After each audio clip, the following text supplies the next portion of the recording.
Halo Sobat Genaci, kembali lagi bersama Kak Tata di channel YouTube Ayu Cerdas Indonesia. Nah, pada kesempatan kali ini Kak Tata akan menjelaskan mengenai materi panjang benda. Oke, nah sebelum kita ke materinya, buat Sobat Genaci yang belum subscribe, bisa subscribe sekarang juga. Oke, sebelum bagaimana cara mengukur panjang benda, nah sebelumnya Kak Tata mau menjelaskan dulu mengenai bagaimana membandingkan dan mengurutkan gitu ya, panjang atau tinggi dari suatu benda. Oke, di sini Kak Tata ambilkan contoh mengenai tinggi dulu ya. Nah, di sini Kak Tata memiliki gambar gitu ya, 4 pohon kelapa. Ada pohon A, pohon B, pohon C, dan pohon D. Pohon A, B, C, D itu memiliki tinggi yang berbeda-beda nih sahabat Genaci. Nah, terus bagaimana? Nah, caranya kita bisa membandingkan terlebih dahulu, lalu kita bisa mengurutkan mana yang lebih tinggi, mana yang lebih pendek gitu ya. Yang pertama kita bisa melihat dulu yang paling jelas itu dari pohon A dan pohon B. Nah, pohon A dan pohon B ini bisa terlihat sangat berbeda ya sahabat Genaci ya. Tingginya itu sangat berbeda pohon A dan pohon B. Nah, kita bisa membandingkan nih pohon A dan pohon B. Nah, untuk mencari tinggi, membandingkan tinggi, itu kita bisa menggunakan kata lebih pendek dan lebih tinggi. Oke, lebih pendek dan lebih tinggi. Terus kalau panjang, ya berarti kita bisa menggunakan lebih panjang dan lebih pendek, gitu ya. Kalau tinggi, sekarang kita kan lagi membandingkan tinggi, berarti kita mencari lebih tinggi dan lebih pendek, gitu ya. Nah, untuk dua pohon A dan pohon B, itu pohon A itu lebih tinggi daripada pohon B. Pohon B lebih pendek atau lebih rendah daripada pohon A. Kemudian kita lihat juga ada pohon B sama pohon C. Pohon B dan pohon C itu memiliki sama, tingginya sama. Maka kita bisa tuliskan pohon B dan pohon C memiliki tinggi yang sama. Dan kalau kita lihat pohon yang terakhir atau pohon D itu memiliki tinggi yang paling pendek atau paling rendah daripada pohon A, B, dan C.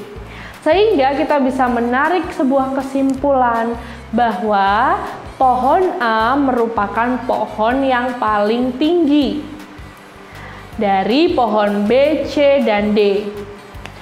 Pohon B sama tingginya dengan pohon C, gitu ya.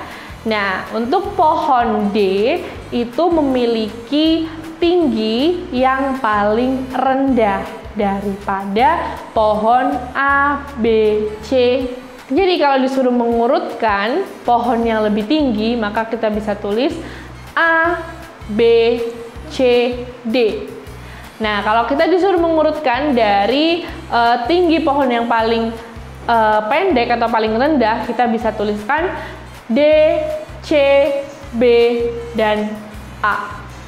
Begitu ya sahabat Genaci. Jadi bisa dilihat dulu. Kalau ada 4 benda, maka kita bisa lihat dari 2 benda yang atau 2 tinggi gitu ya. Benda yang paling berbeda gitu ya. Kayak contohnya A sama B tadi. Tingginya amat sangat berbeda.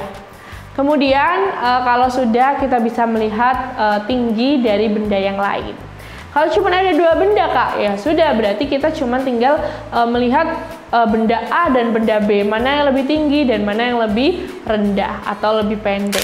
Nah, kalau tadi tinggi, nah sekarang panjang. Coba di sini Kak Tata memiliki 3 pensil gitu ya, yang memiliki panjang yang berbeda. Oke, ada pensil biru, merah, dan hijau. Dengan panjangnya yang berbeda ya, kita bisa lihat panjangnya itu beda. Nah, berarti kita bisa membandingkan 2 dulu, yaitu pensil biru dan pensil merah. Pensil biru dan pensil merah yang lebih panjang adalah pensil biru. Nah, pensil merah lebih pendek daripada pensil biru. Nah, kita lihat pensil hijau itu merupakan pensil yang paling pendek daripada pensil merah dan pensil biru. Maka kita bisa menarik sebuah kesimpulan bahwa pensil biru merupakan pensil terpanjang daripada pensil berwarna merah dan hijau. Nah, pensil hijau merupakan pensil yang terpendek daripada pensil biru dan merah. kalau disuruh mengurutkan, urutkan dari panjangnya pensil yang paling terpanjang, maka kita bisa tulis pensil biru, pensil merah, dan pensil hijau. Kalau disuruh mengurutkan dari panjang pensil yang paling pendek, berarti kita bisa tulis pensil hijau, pensil merah, dan pensil biru. Begitu sahabat Genaci ya, jadi bisa diurutkan dari yang panjang atau dari yang lebih pendek, yang lebih tinggi atau yang lebih pendek. Nah, materi berikutnya adalah mengukur benda. Nah, mengukur panjang benda kali ini itu menggunakan satuan tidak baku. Maksudnya gimana, Kak? Maksudnya adalah tidak menggunakan alat ukur penggaris misalnya, itu tidak ya. Kita tidak menggunakan itu karena penggaris merupakan alat ukur satuan baku, sahabat Genaci.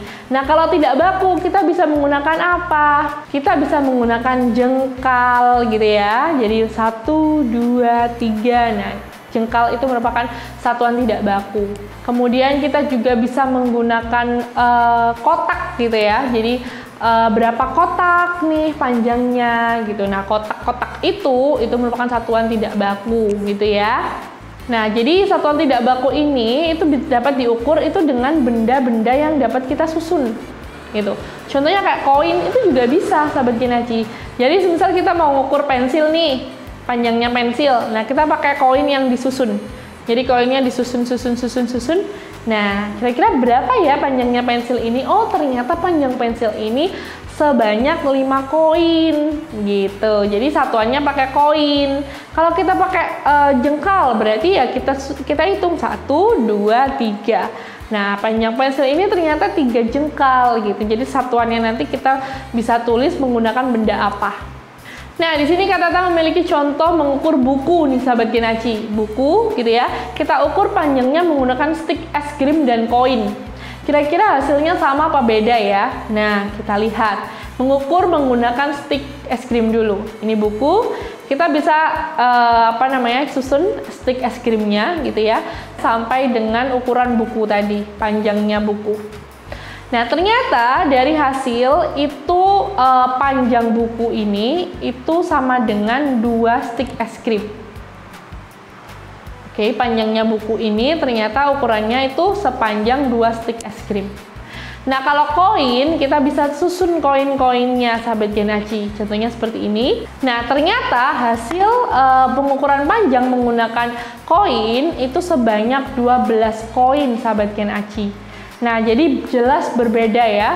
Buku yang kita ukur ini menggunakan 2 alat ukur yang tidak baku, yaitu stik es krim dan koin, itu hasilnya berbeda.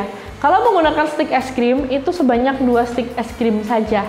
Nah, kalau menggunakan koin ternyata sebanyak 12 koin. Panjang buku sama dengan 12 koin. Seperti itu, sahabat Genaci. Oke, sekarang waktunya sahabat Genaci untuk menjawab kuis dari Kak Tata. Nah, Kak Tata di sini memiliki jerapah gitu ya, jerapah seperti ini yang sudah Kak Tata susun kotak-kotak untuk mengetahui tinggi dari jerapah tersebut. Coba sahabat Genaci hitung berapa kotak nih untuk mengetahui dari tinggi dari jerapah tersebut. Nah, sahabat Genaci bisa tulis jawabannya di kolom komentar. Oke, Kak Tata tunggu dan Kak Tata lihat siapa nih yang udah jawab kuis dari Kak Tata. Oke, sampai jumpa lagi di materi berikutnya, sahabat Genaci. Sampai jumpa. Bye.